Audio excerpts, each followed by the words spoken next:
చాలా మాట్లాడాలనుకున్నాను కానీ ముందు మీరు ఇక్కడ వెనకాల చాలా టెన్షన్గా ఉంది. ఇప్పుడు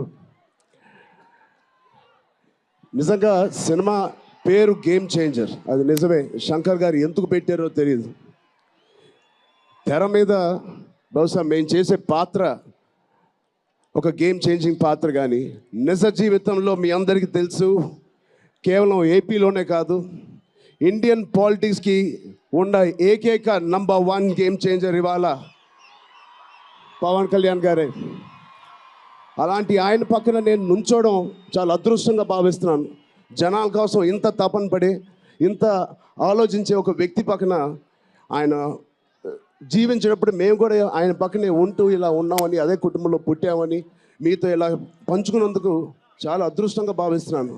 శంకర్ గారు ఎవరిని చూసి ఇలాంటి క్యారెక్టర్స్ రాశారో మీ అందరికీ తెలుసు. నిజ జీవితంలో శ్రీ పవన్ కళ్యాణ్ గారిని లాంటి వ్యక్తులు చూసి రాసిన క్యారెక్టర్ అది. సో చాలా థ్యాంక్ యూ.